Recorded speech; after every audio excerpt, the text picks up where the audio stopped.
go. Good evening, iRacers. Welcome to Apex Racing TV and the final round of the Porsche iRacing Cup here from Summit Point. The guys are just finishing up their qualifying laps. Tonight's event is being brought to you by myself, Lee Thompson, and Conrad Venter on double duty cameras and commentator. Evening, Conrad. Good evening, Lee. It's nice to finally see the end of the season, and I think we're gonna be in for a little bit of a treat tonight with the way the points are standing. Yeah, it's looking super close at the sharp end, isn't it? And all of the big hitters are looking like they're going to be in the session, so we're hopefully in for a treat. Guys have just got a couple of minutes left of their qualifying attempts, and then we'll run you through what the grid is going to be shaping up to be. Championship standings at the minute going into this race, we've got Rens Brookman in first place with 1,087 points. Just 43 points behind is John Duval in second, with Alexander Voss just a further 8 behind him. Ricardo Castroledo, who I think tried to get into the session, but hasn't made it. I think he disconnected, I saw. He's just looking like he's in as a spectator, so he's not going to participate in fourth in the championship. Sebastian Dunkel in fifth, David Williams in sixth, with Moritz Lerner in seventh, Rocco Barone in eighth, Emmanuel Pretri and ninth, and our teammate at Apex Racing UK, Anton Higelin, in 10th. So it really looks like it's going to be between the top three, Conrad, to battle it out for this last event. Yeah, like you mentioned, there's not a lot of points between them. It's a real shame for Ricardo, though. It is worth keeping in mind, however, that Alexander Voss seems like he seemed to have salvaged this week last week at Le Mans after having a disastrous race in the broadcast we did. Ricardo will still have 2 attempts after this broadcast to see if he can make an impact there. Yeah, it's going to be tough for the guys to get together the points maybe needed with big strength of field here. I'm seeing in the chat 5,384. So huge event for these guys, and big points up for grabs, and we'll see who pulls it out of the bag. Yeah, we'll try and see if we can get an idea of what points will be up for grabs in the race once it gets going. We have a little app that gives us an indication. It's not 100% correct, but at least you get some sort of idea of what people might be scoring.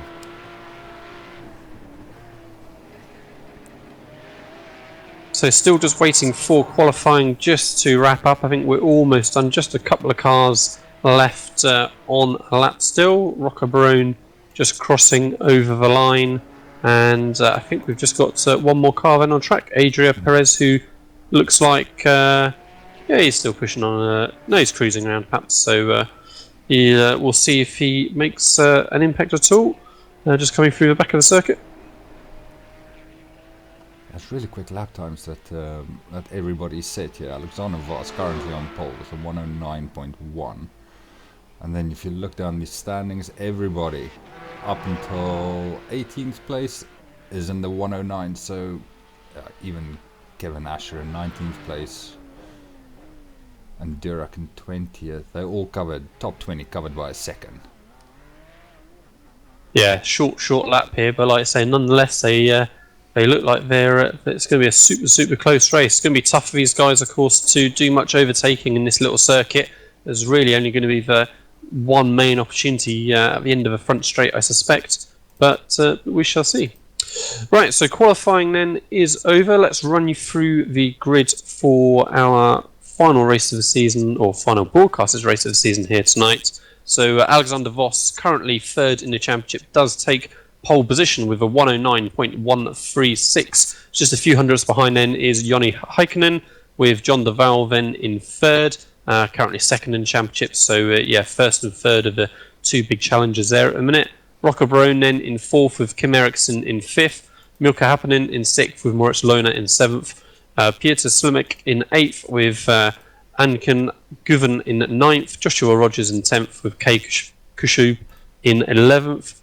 12th is Jussi Heitala with 13th. Rens Brockman, so our championship leader, all the way down in 13th. He's got a lot of work to do from there. Adrio Perez and in 14th. Sebastian Dunkel also up the championship there in 5th. Is 15th on the grid. Joseph Burton Harris in 16th with Ibon Fernandez in 17th. Bruno Fontanalba in 18th with Kevin Asher in 19th. August Durac in 20th. Oriol Bow in 21st with Cedric Geismer in 22nd. Casper de Court in 23rd. David Williams 24th. And then bringing up their rear is former WCS driver Petteri Kotavara. That's going to be with keeping an eye on Dunkel and Brookman, see if they can make up any positions. It's really put Alexander Voss in the driving seat, hasn't it? Yeah, absolutely. Like I say, big ask now for Brockman in particular to really be able to challenge and work his way up to the front. Those first opening laps are going to be critical for him. Right, so cars are on the grid. Starting to hear the revs build up now, so cars getting ready underway. Apex Racing TV at Summit Point. Lights are green. Alexander Voss gets a reasonable start. He's going to have the inside line going into turn 1. Yeah, Dunkel and Brookman's going to have to be super cautious coming into turn 1. We've seen multiple incidents during the week. And we've also already got Keike Schubers off. Who's that in the VRS Coanda car? And so Rocco Barone now, I think, in the VRS car moved up into 3rd place. There's a little bit of contact between 2nd, 3rd and 4th, sort of midway turn 1 there, and they're quite fortunate to get away from it. So that's how come the first few cars have just strung out a little bit now as they head into this tricky braking in the middle of the circuit. Yeah, like we said, John Duval, he's already in the pits. He hasn't made it out on track. Rens Brookman is dead last in 24th place. I did say he needed to be careful. Something seemed to have caught him out. He ended up in the trees after turn 1. And yeah, it's just his job is just made it a lot harder. David Williams as well into 21st place. So yeah, not a great first lap for the Coanda boys. Wow, so yeah, it's a big championship effect then with Brookman at the back and Duval out. So that's really going to leave Alexander Voss to get a nice clean race and bag these big points that he should have the opportunity. Not if Joni Heikkinen has got much to do with it though, so he's trying to close back in onto the back with Rocco Barone in 3rd, Mika Hakkinen in 4th, Moritz Lohner then in 5th, with Guven in 6th, Rogers in 7th, Sulmlik in 8th, Perez in 9th, and then Klim Eriksson in 10th. Just a bit of action going through the fast chicane there as well. Yeah, it's a lot of movement around 7th place with Rogers, Smielek and Eriksson. All fighting it out for position. Yeah, and Joni Heikkinen is challenging Alexander Voss already, so as they were in the heavy braking zone then into the hairpin, he really did gain a few car lengths, so he's not letting Voss get away.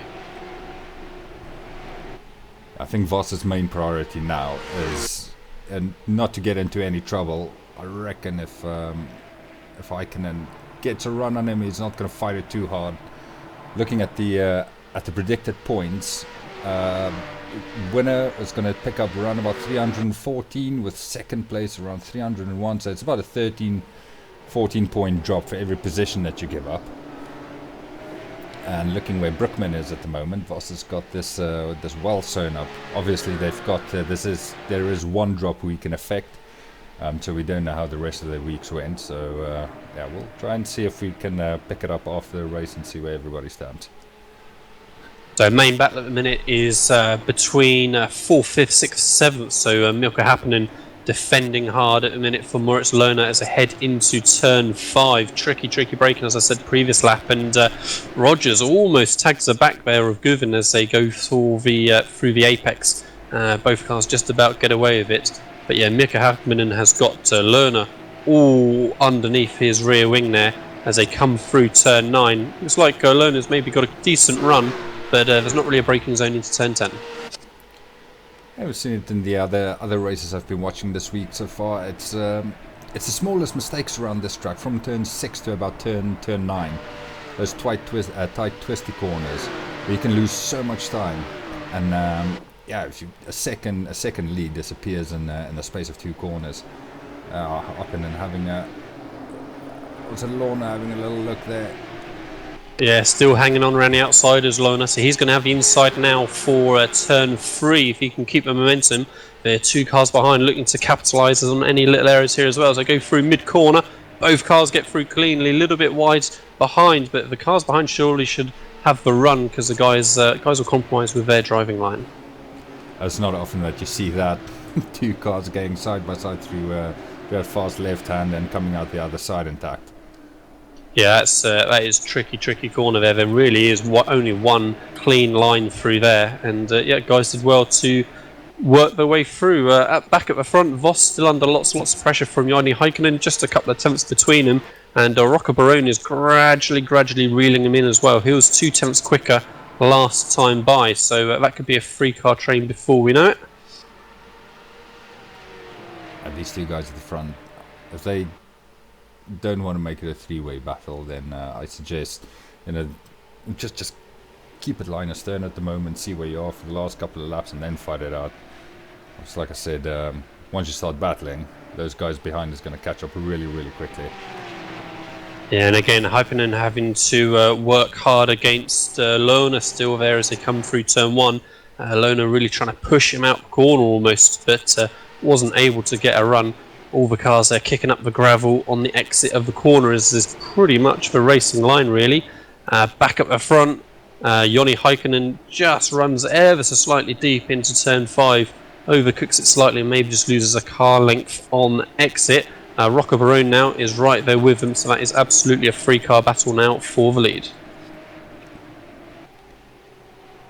This fight behind them for 4th place is that train just seems to be getting longer and longer. And I think when it comes down to it and championship positions are on the line, we might see something kicking off a little bit.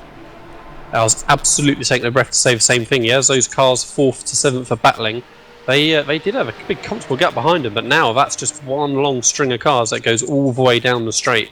So yeah, those guys squabbling are just allowing all those other cars to draw back, and Guven getting very close to the back of Lona as they break into turn 1, but they all survive. Again, good exit from Lona though, so Happening is the one under pressure if anything as they head back into turn 3 again. So short laps here, aren't they? It feels like they're flying back through these same corners before you know it. Yeah, I did a little test stream earlier on today, and I found myself, they were so quick coming through a couple of the fast corners. Oh, as there's somebody's round, just trying to pick up who that was. That looks like Joshua Rogers. Let's see if we can get that on replay. He turns back in front of who's that? David Williams. That was the unfortunate guy there. Rogers had waited, and when he spun around, yeah, just collected Williams unfortunately as well. Yeah, he just tried to go side by side with someone. Oh yeah, David Williams not having a good time with that track rejoin from Rogers. But yeah, he tried to go too wide through that tight left-hander and just made contact with the other car a little bit. And that's around. Coming up to turn 1, Happening defending again from Lerner. So Lerner later on the brakes gets his nose in front on the braking. Can he hang now round the outside to have the inside line for turn 3? He's not quite got momentum this time, so Happening I think feels like he can cover him off, but Lerner later on the brakes dives back up inside, overcooks it, contact between the 2, and luckily, I was about to say everyone survives, but rejoins, or spins back into the track rather, and yeah, one unlucky bystander there getting wiped out completely. Yeah, that's happening around, and he's still dropping down the standings. He's down to 23rd place, and he's got a damaged car as well. Yeah, it was unfortunate there from the guys, because Lorna really looked like he had just lost out on the exit a little bit on turn 1, turn 2, and it was a bit of a do or dive on the brakes there into turn 3 to try and get his nose back, and just couldn't hit that apex. And now Lerner is the one under pressure from Guven. So Guven up the inside in the final corner. They're side by side down the main straight now. I wonder if maybe Lerner's struggling with a little bit of top end speed now from the damage there. But yeah, Guven on the inside. Can he get the car stopped in time? He can, keeps the apex, but Lerner going to try and hang around the outside again, just like he had to do one lap before. Car's getting a bit squirrely on exit. Yeah, it seems like whoever's at the front of that train is is going to be under massive amount of pressure. Yeah, and Lerner still is under all that pressure, so he just about managed to hang on. But Govan on the grass through that super quick turn 4, manages to keep the car straight and stopped. Lerner a little bit squirrely again on exit of turn 5 there. But yeah, these guys, Hammer and Tong, pretty much manages to stay side by side there for a good 3-4 corners.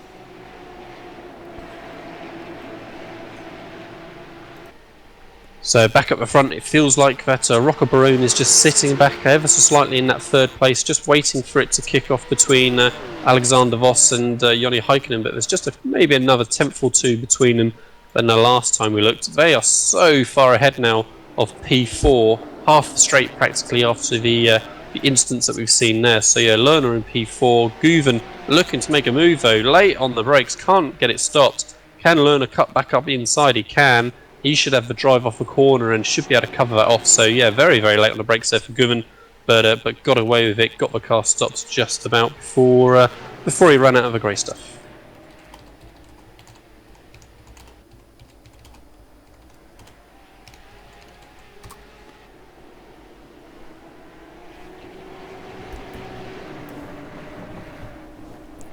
And yeah, just this train of cars continuing on still in the middle of the circuit. So yeah, Lerner, then Guven, then Similak, then Eriksson, then Heitala, and then Dunkel. That is our little group running from 4th to 9th position. Not much more than a couple of tenths between each of the cars there.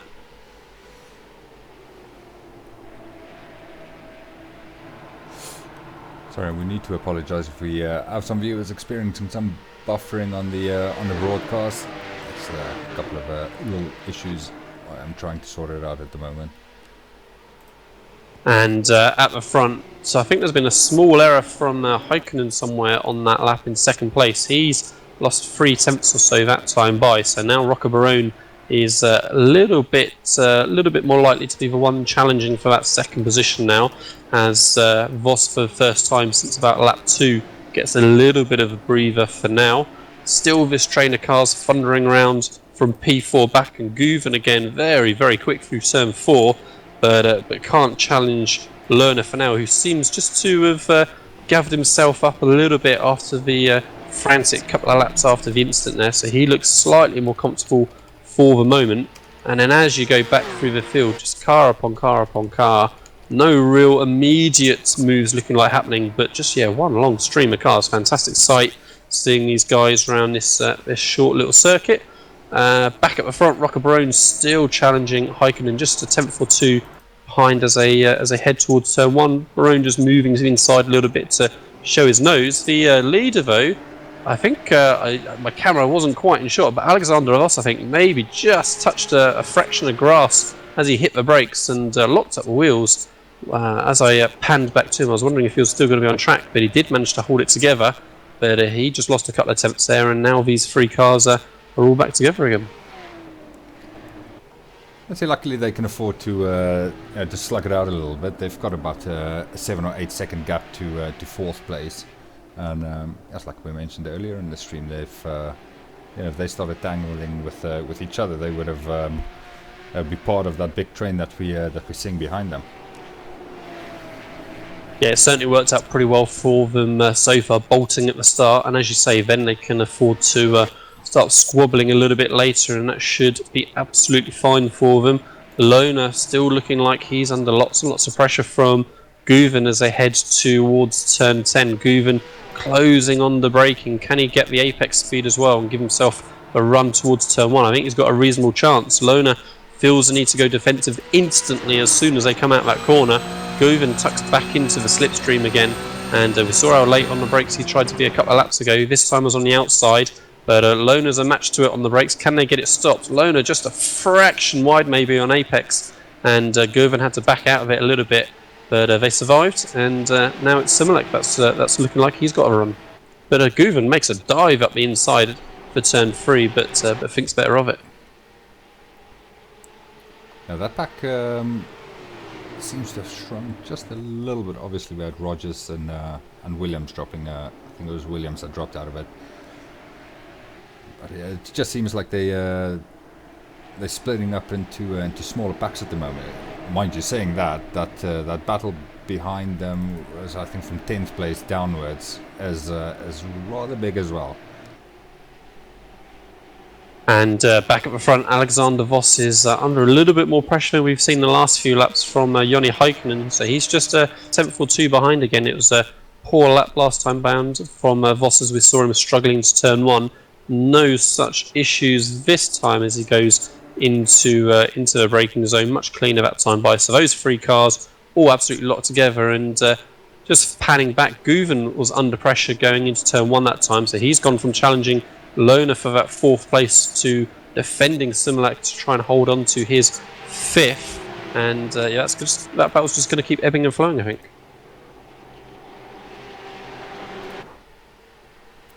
Just looking down the order a little bit, Rens Brookman has managed to make his way up to 16th place. Still not good enough for him, I think. Yeah, it's definitely not what he needs, but it's a reasonable recovery from where he ended lap one. But say with Alexander Voss still leading the charge at the front, I think it's going to be Voss's championship to grasp, as you say, though, depending on how they're looking for drop weeks so far, and whether they can scrounge some decent points in any remaining races. These front three guys, the gap between them just seems to ebb and flow a little bit. Nobody is really making a move on another, and that's the one thing I found about Summit Point in this car. You're not really gaining all that much down the start-finish straight in terms of slipstreaming.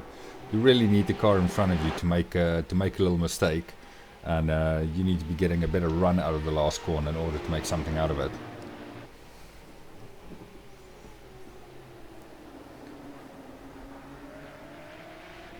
And back in 16th and 17th position, we've got Rens Brookman looking to move forward still. He was side by side going through turn 3 there with Joshua Rogers. So massive battle there between Brookman, Rogers, and Petteri Kotavara as well.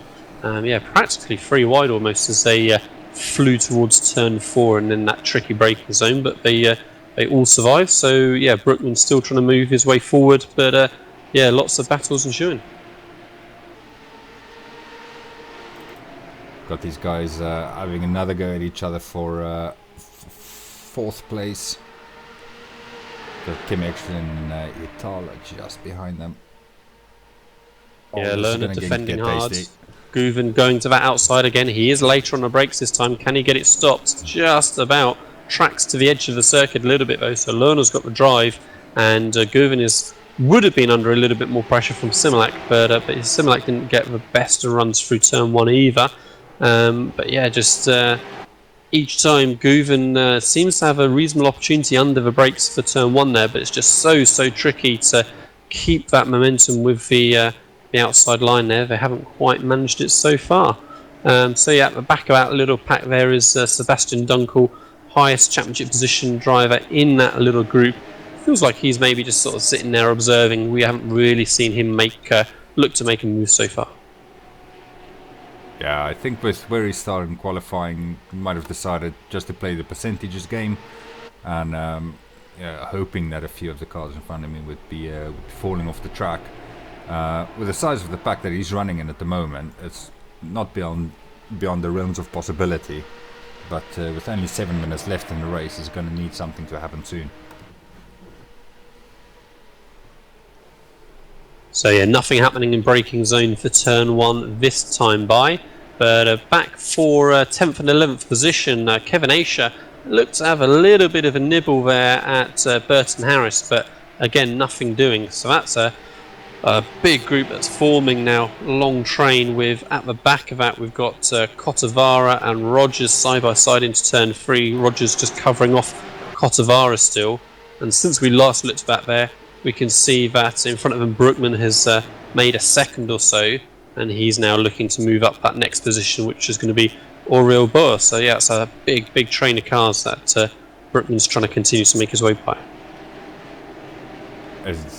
Can you imagine how frustrating it must be for him right now? You can see all those points available to him right in front of him, but seeing it is one thing, getting it is a very different story. Yeah, and especially as we've seen during the season in these cars, it is very, very difficult to overtake in these cars. A lot of the time it seems that you're having to rely on putting that pressure on, piling the pressure on, and getting a mistake from the driver ahead. It's tough to get the cars overlapping either on the straights or in the braking zones, as Brookman this time is under pressure from Rogers. So car in front of them runs deep into turn one. Brookman gets a clear exit, but yeah, somehow he must have had a little bit of an error somewhere in the lap, and Rogers and Cotavara touching as they entered turn 3. Lucky they didn't get sucked in towards each other. Both managed to just clear away from it. But yeah, Brookman, Rogers, Petri, Cotavara, all battling heavily still. Yeah, Brookman up to 15th now. And I think this train of days is running all the way up to about 10th place. Yeah, it looks like 10th place. On 9th, in fact. So starting another lap, Alexander Voss has got Heikkinen about as close as he's been all race long again. So very, very close still between the top 3. Last time I saw Voss really trying to break the slipstream down the main straight, but it certainly hasn't helped now as they've entered this new lap. They're all just as close as they've been all time by. I wonder how many off-tracks the guys are gradually collecting on the exit of turn 3 there. You can run a little bit wide and touch the gravel without an off-track, but some of these guys are really pushing that to the extreme, I think. Oh, it's the last race of the season. If you're not going to do it anyway, it's worth doing it when you come down to the last 4 minutes of a season and an iRacing title is on the line. And it's very much squeaky bum time for Alexander Voss right now. I'm sure he will have somebody in his ear telling him where Dunkel is, where Brookman is. He knows that Castrolito didn't make it into the session. So it's nervous times. Yeah, and it's there's not much. Well, there's a reasonable amount of runoff in lots of places on this circuit, but of course it's all grass right up to the edge of the track. None of this tarmac runoff nonsense. So all it takes is that one little mistake, bit of a clatter of a curb perhaps, and as soon as you're on that grass, that could be it. You could be ending up a long, long way from where you expected to be. If he just keeps it calm and tidy for the remaining 3.5 minutes, then he'll be fine. He'll obviously be hoping that Barone can pressure Heikkinen a little bit more, which will give him a little bit of breathing space. But I'm sure if he manages to hold on and win this race, he's going to be on that refresh button in the results page on the iRacing homepage just as eagerly as we are.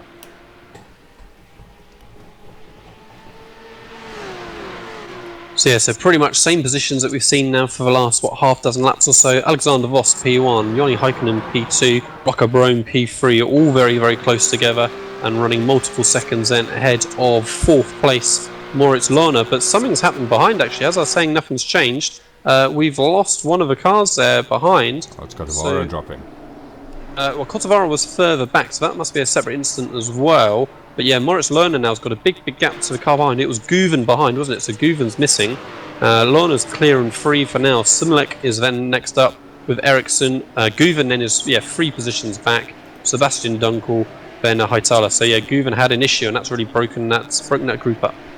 Just have a look, see if I can pick up what exactly happened.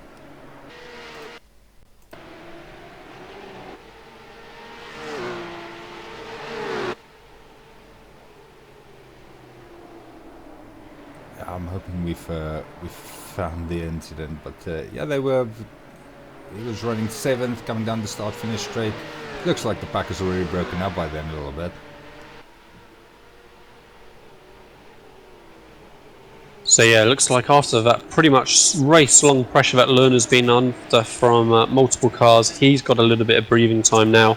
So it's Simlek who's under pressure from Kim Eriksson, with Guven then looking to recover behind there in 7th place. So we've got those little 3 cars working hard together. Back at the front, still as we were, Alexander Voss barely a car length behind then is Joni Heikkinen. So these guys are pushing hard, but Joni's never We've never seen him in a position where he's actually been able to make a challenge, but through turn 3, super late on the brakes, maybe missed the apex just by a fraction, and that's just cost him a car length on exit. We'll just go for a little onboard here with Häkkinen behind Voss through this tight twisty section. Next time around will be the last lap. So if he's going to make something happen, you can see he's working really hard to stay as close to Voss as possible through this section, because that's the only way he's going to set himself up in order to get a run into turn 1. Yeah, I can see him working super hard, crossing his hands through the middle of the corner, really trying to keep that rear end in check as they come through the final corner. Both hit the apex. Looks like Häkkinen did get a decent run through the middle of the corner there. We'll see what kind of drive he gets out. I think he's going to struggle to really put him under any pressure, but Voss goes defensive. He feels he's there. Häkkinen switches to the outside, and Voss has got it covered on the brakes. Häkkinen's got the better line through the middle of the corner though, so much quicker on apex, but yeah, maybe not then able to capitalise on exit. Yeah, that run down into turn 1 was about as close as he's been all race, but again, yeah, under 0.2 of a second, still not enough.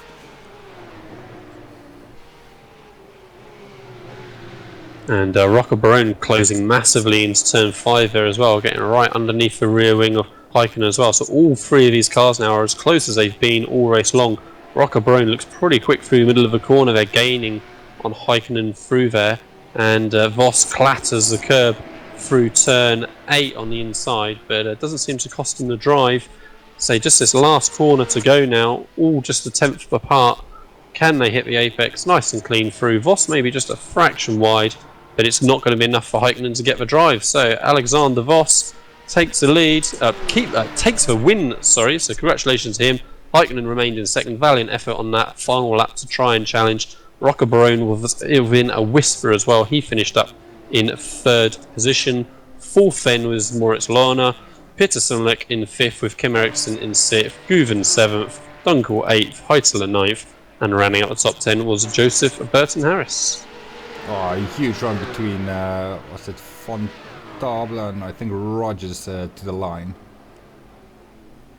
And who is that picked that one up? Oh, people parking it just on in the braking zone into turn 1, hitting each other after the start finish.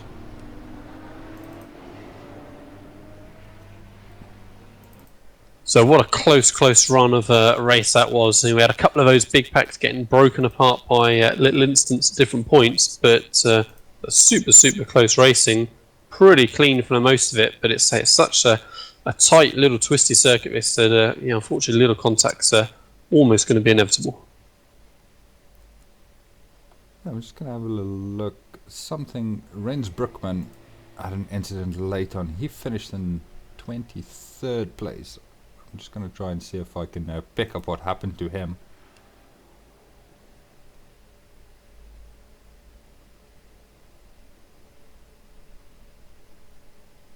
Yeah, we might. Shall we run through the final results then, while I look for that incident? Yeah, so as we said, Alexander Voss taking a win by just over 0.2 of a second from Joni Häkkinen, with Rocco Barone in 3rd. All 3 of those cars were pretty much inseparable from once Barone latched onto the back of him early on, and they stayed in that little pack all race long. Moritz Lohner getting away with a couple of incidents during the race, a little bit of contact by the end, finishing in 4th with Peter Simlek capitalising in 5th, Kim Eriksson 6th. Guven disappointed after the error that we missed off camera somewhere in 7th position. Sebastian Dunkel then never did make that progress through the group, just staying at the back of that pack the whole time in 8th. Jussa Heitler in 9th with Joseph Burton Harris in 10th, Kevin Asher in 11th, David Williams in 12th. He came through the pack pretty significantly, started in 24th position, finished in 12th. Joshua Rogers then in 13th with August Durack in 14th. Fernandez in 15th with Bruno Fontalba in 16th, Oriol Bol in 17th, Mika Happinen in 18th, Cedric Geismer in 19th, and Casper de Court then was the last runner on the lead lap in 20th. And as you pointed out a moment ago, Conrad, yeah, Jens Brookman must have had an issue and finished 4 laps down in the end, 22nd. I was just having a look. I think I managed to find it. Well, I just managed to catch the back end of it. Let's have a look if we can go a little bit further back. Really not the kind of race I think that he was looking for tonight. Right, this was on lap 18, coming through turn 3. Fighting with, I'm not sure who that was.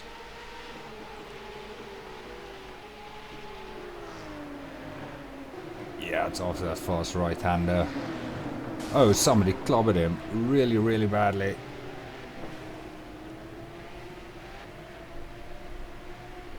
That's the thing about this track as well. It's not like you there's barriers. Oh, it's Cotivara that completely missed the braking point, and Neil Brookman that ended both of their races. Yeah, we saw Cotivara retire in those last laps, and seen commenting on chat, so that will explain the incident that was from. So unfortunate for both of those guys. They were battling hard each time we cut to them, trying to cut their way through the field. Oh, we're just gonna have a little bit more of a look at that incident, because Cotivara into that heavy braking zone into so I think it's turn 6. He got on the grass. Neil Brookman then ran straight across the grass onto the bit between after I think turn 7 or 8, and he hit a couple of other cars there as well. Completely unsuspected. Yeah, it's not the first time you see that there. Car making his way from the hairpin to completely the other side of the track. So yeah, easy done. So with all this grass here, as you say, it's once you're off there, that's it. You're continuing on. So of course we know that. I think that is where Guven might have lost his places. Oh, that would make sense from that contact from behind. So wow, so that's really unfortunate for Guven then, spending all race long trying to pressure for that 4th place, and so I had assumed off camera it was a mistake, but yeah, if he got collected there by that incident behind, that would make sense as they were further down the circuit. So I was going to say, we all know, of course, that it's likely to take a little bit of time for the championship standings to update. Sometimes we're lucky and it can rush through pretty quick, but so far we haven't had that update. As we said at the start of the broadcast, Voss started the race 51 points down on Brookman, so it's really going to depend on their point scores through the rest of the week whether he was able to jump in. But with the huge strength of the field that we've had here and the massive points available, I would guess it's not unlikely that Voss has indeed jumped Rens Brookman at the last gasp. And Alex and myself has sat here multiple weeks in the iRacing Grand Prix series waiting for points to update. And just as we were about to give up, then they start coming through.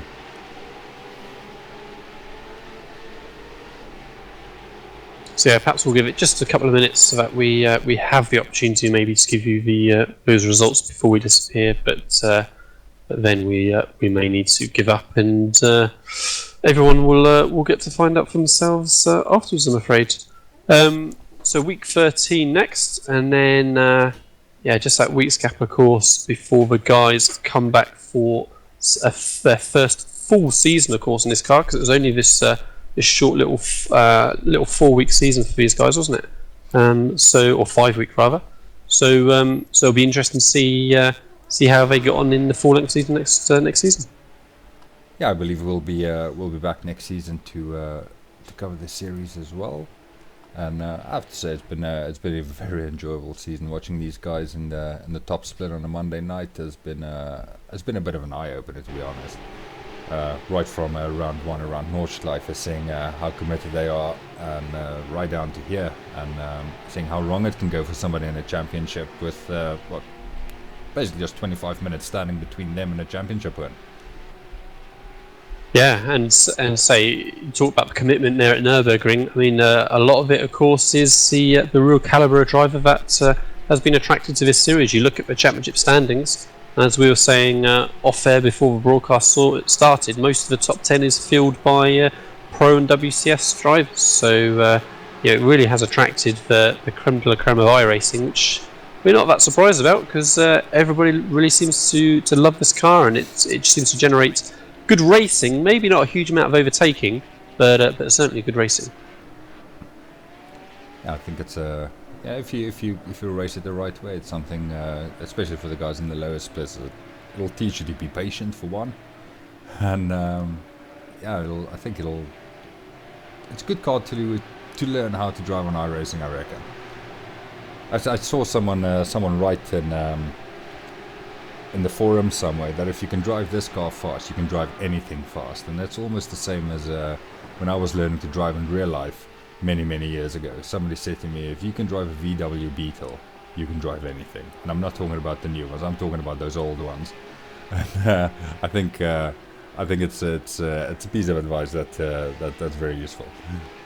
And I think what Rens Brockman's championship challenge has shown as well in these cars is that consistency really is the name of the game. I've been staring at his stats for the last 10 minutes. I've only just noticed that coming into this race, he's at the top of the standings, but he's not won a race, and he's not even led a single lap. I mean, that really shows you what's required for this series. It's not about being reckless and banging in the odd win. It's about that consistency and getting on the podium. Yeah, I think sometimes we get very fixated on people who take the wins and those kind of things. But what you say is very true, and I think he's had to work hard for that lead coming into this season. He didn't have a great race in round one. He was involved in a first lap crash there.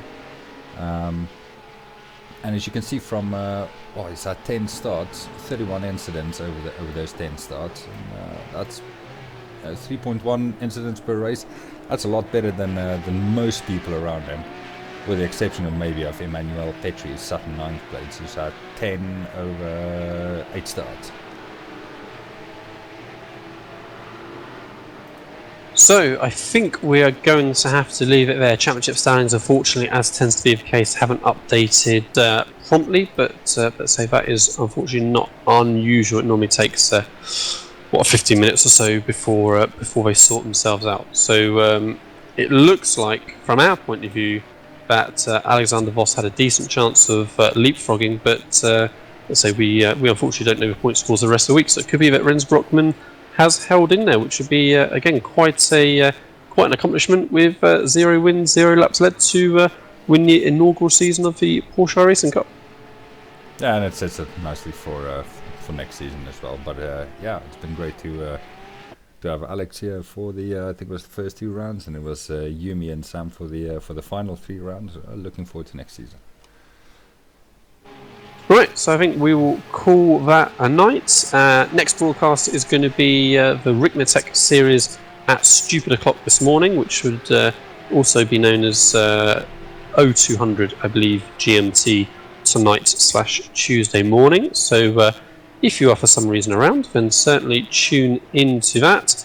As we say, we'll be into week 13 then, so we'll be running a slightly reduced schedule, as some of the official series such as this won't be running, and then we will be back in full force after that, and we'll confirm our schedules and plans for next season from there.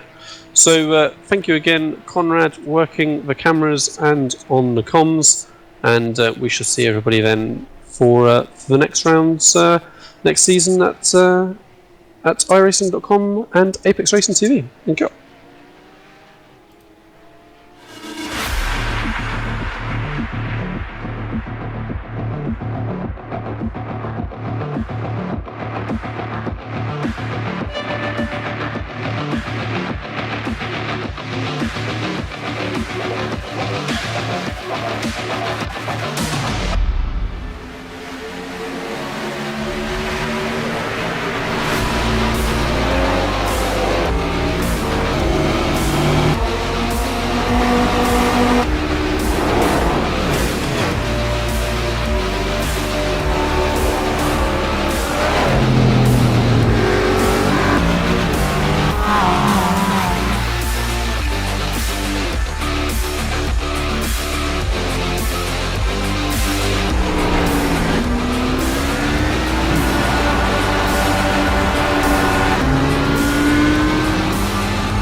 Simulated racing can be awesome, but it can also be kind of a free-for-all. Interestingly, auto racing faced the same problem in its earlier days.